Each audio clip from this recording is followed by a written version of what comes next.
Thinking about the times you drove in my car. This is the story of how two of the Beatles helped Eric Clapton write an all-time classic.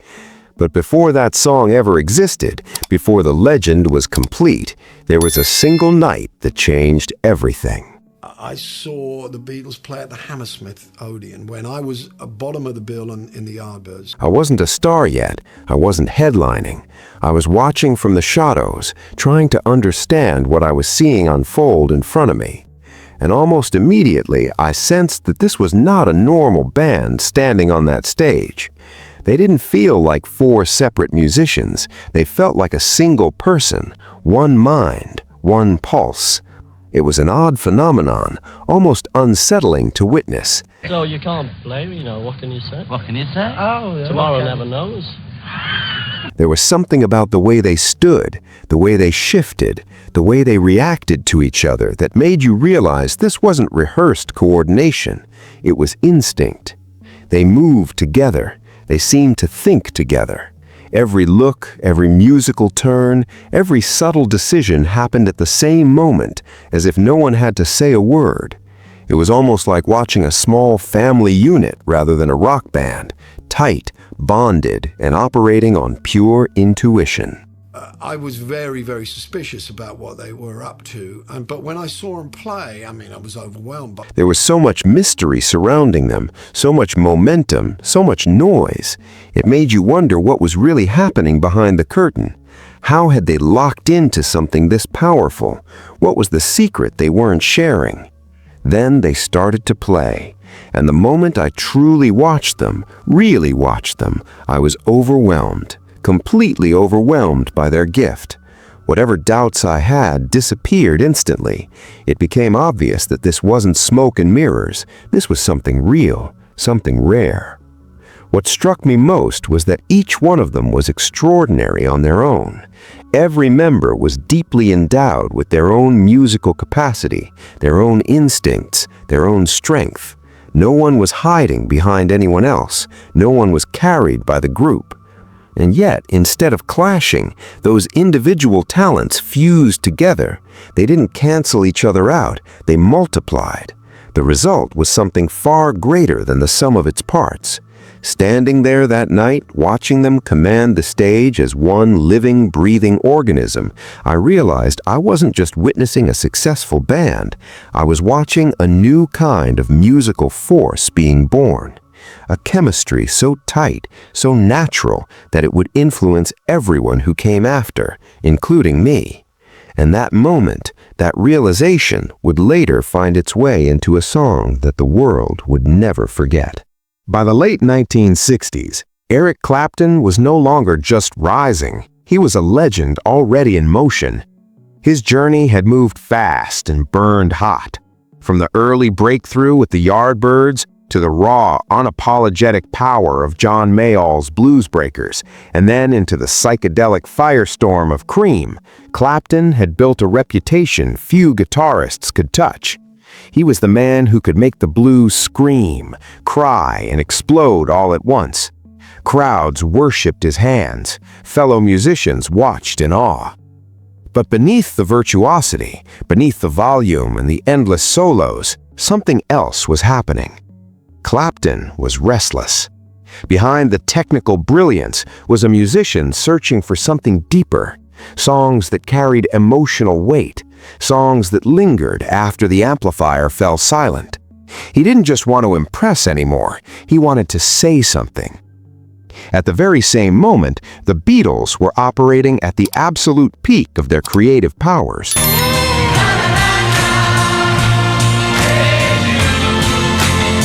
They were no longer simply the biggest pop band in the world. They had become cultural architects, artists reshaping what rock music could express, what it could feel like, and how far it could reach. Each album rewrote the rules, each song pushed boundaries. And among the four Beatles, George Harrison stood slightly apart. Quiet, introspective, spiritually curious. While Lennon and McCartney commanded headlines, Harrison was looking inward, drawn to deeper emotional and philosophical places. Over time, he formed a close bond with Eric Clapton, one built not on hype, but on mutual respect. Late-night jams, long conversations, a shared devotion to the blues and its emotional honesty. That friendship, quiet, unpublicized, and deeply genuine, was about to change rock history. By 1968, Cream were nearing the end of their turbulent run. What once felt explosive now felt exhausting. Internal tensions were rising, and Clapton increasingly felt boxed in by endless guitar solos, volume wars, and expectations he no longer believed in. The very thing that had made him famous was beginning to suffocate him. During this period of uncertainty, Clapton began collaborating more closely with Harrison, who himself was pushing beyond the traditional boundaries of the Beatles. Both men were searching, both were evolving, and both were ready for something new. When Clapton began working on a new song, tentatively titled Badge, it was George Harrison who stepped in and helped shape its musical core. Not loudly, not publicly, quietly, intentionally. Harrison co-wrote the song with Clapton, contributing under the pseudonym El Angelissimo Misterioso to avoid contractual complications. But make no mistake, his influence is unmistakable. The song's fluid structure, its bittersweet emotional pull, its restraint, all of it marked a clear departure from Cream's heavier, more aggressive sound. This was melody over muscle, emotion over excess. But the story doesn't end there. As the music solidified, the lyrics became the next challenge, and that's where Clapton hit a wall. The song needed imagery, not cliches, not bravado, something poetic, strange, and grounded at the same time, something that lingered in the listener's mind. That's when Paul McCartney entered the picture. According to studio lore, McCartney casually suggested lyrical ideas during the process, offhand comments that would become some of the song's most unforgettable moments. Among them was the surreal line, "Swans that they live in the park," a phrase that made no literal sense and perfect emotional sense. Though uncredited, McCartney's touch added a distinctly Beatlesque layer of whimsy, abstraction, and dreamlike imagery. In that quiet moment, without fanfare or headlines, two Beatles, George Harrison and Paul McCartney, had guided Eric Clapton toward an entirely new way of writing songs. When Badge was released in 1969, it stood out immediately. This wasn't Cream as the world expected them. Gone was the bombast, gone was the excess. In its place was something elegant, emotional, and haunting. The guitar no longer dominated, it served. The melody lingered long after the final chord faded. It felt reflective, human, honest. Badge became one of Cream's most enduring tracks, and more importantly, a turning point in Eric Clapton's artistic journey. Because what it really represented was a shift. Soon after, Clapton would leave Cream behind entirely. He would form Derek and the Dominoes. He would embrace vulnerability over virtuosity. And eventually, he would release Layla, another immortal classic driven not by technical flash, but by raw emotional truth. But the seed for that transformation, the move towards songcraft, restraint, and emotional exposure was planted here, and it was planted with help from the Beatles. This wasn't just a collaboration, it was a quiet passing of creative energy between giants. Two Beatles didn't merely influence Eric Clapton, they helped unlock the songwriter he was always meant to become. It's October 1968, and the Beatles have just crossed another creative finish line. Recording and mixing for the White Album has finally wrapped, a sprawling, unpredictable project that pushed every boundary they had left to push.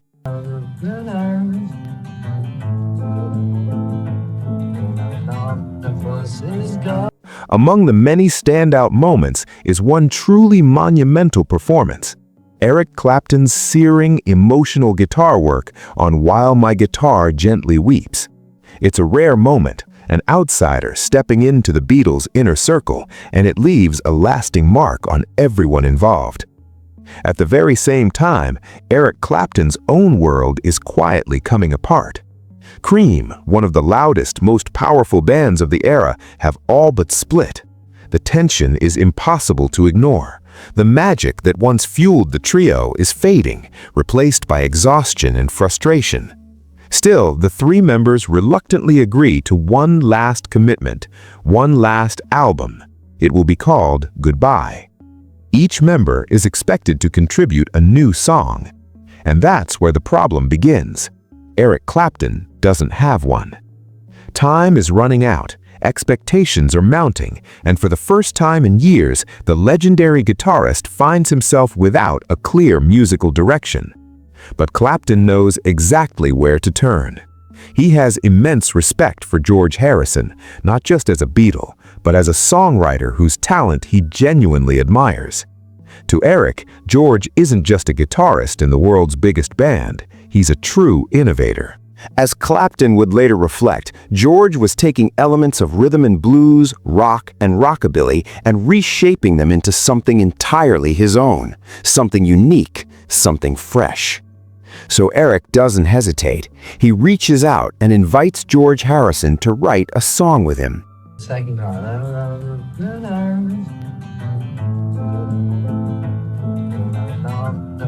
What follows is a quiet collaboration that would end up changing Clapton's musical trajectory. The result is Badge, a pulsating, tightly constructed track that marks a clear turning point. This isn't Cream as fans had come to expect them. Gone are the sprawling guitar solos and extended jams. In their place is a shorter, more self-contained song structure, focused, melodic, and purposeful. R&B and rock and rockabilly and creating something unique.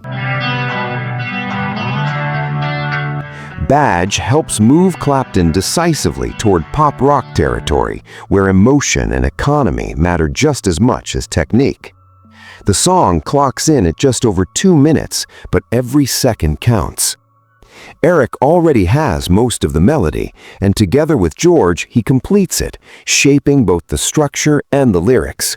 Lines begin to take form, thinking about the times you drove in my car, thinking that I might have drove you too far. Thinking about the times you drove in my car.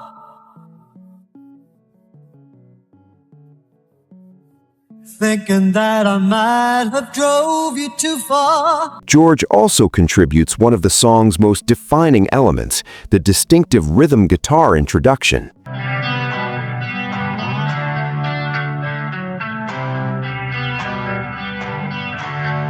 It's subtle but powerful, driving the track forward from the very first moment and giving it a sense of movement that never lets up. Then, George picks up the story himself. The two of them are working across from each other, face to face. George is writing the lyrics down as they go, and when they reach the middle section, he makes a simple note on the page. He writes the word bridge. Eric glances over, reads it upside down, and suddenly bursts out laughing. "What's bad?" George asks. The confusion becomes the joke, and the joke becomes the title, Badge. But there's still one more Beatle waiting in the wings. George later reveals that Ringo Starr also had a part to play, completely uncredited and entirely accidental. Ringo walks into the session absolutely plastered and casually drops a line that would make it straight into the song. "I told you about the swans, that they live in the park." It's classic Ringo. These malapropisms, often called Ringoisms, had already played key roles in several of the Beatles' most beloved songs.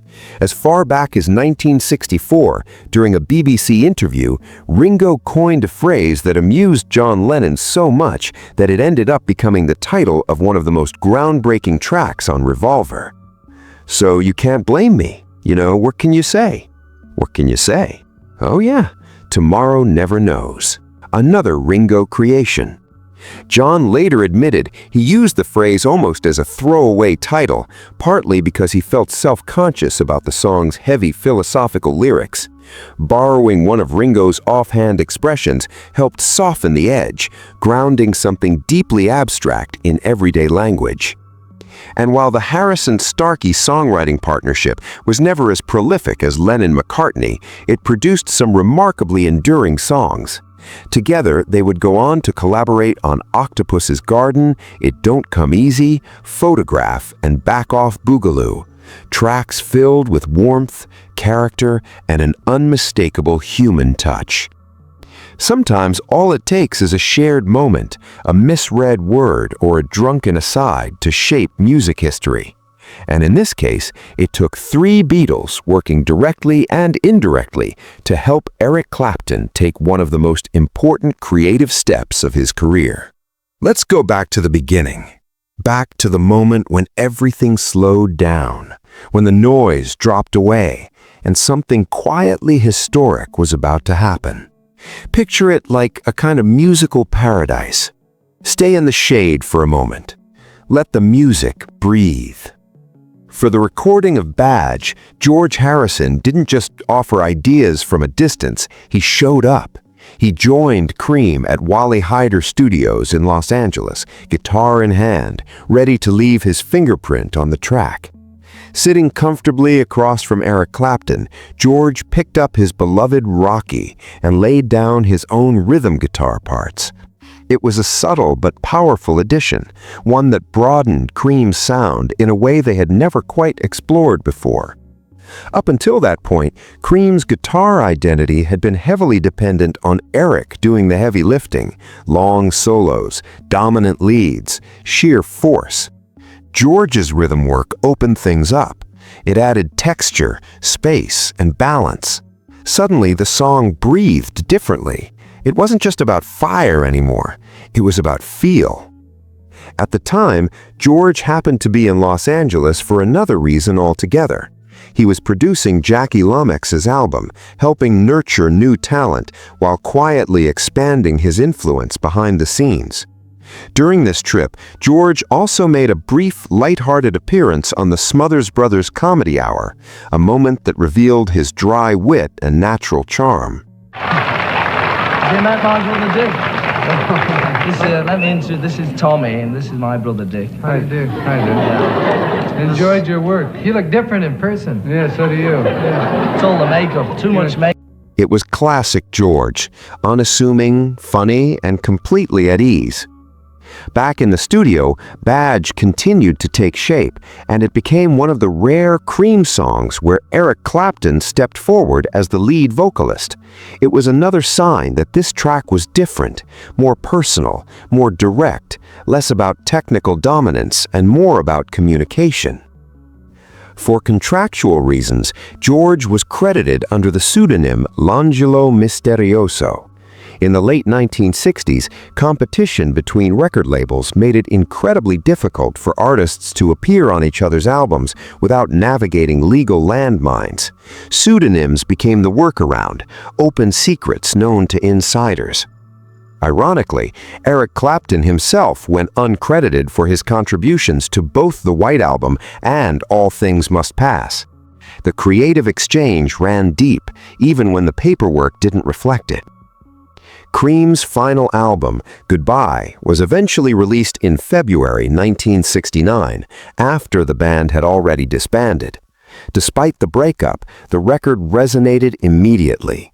It climbed to #1 on the UK charts on March 15th, holding that position for 4 weeks, and went on to peak at #2 in the United States. He was clearly an innovator.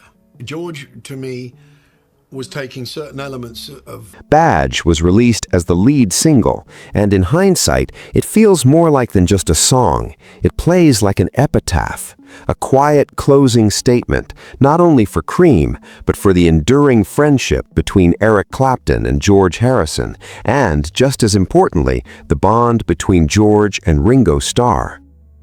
Eric would later reflect on what that relationship truly meant.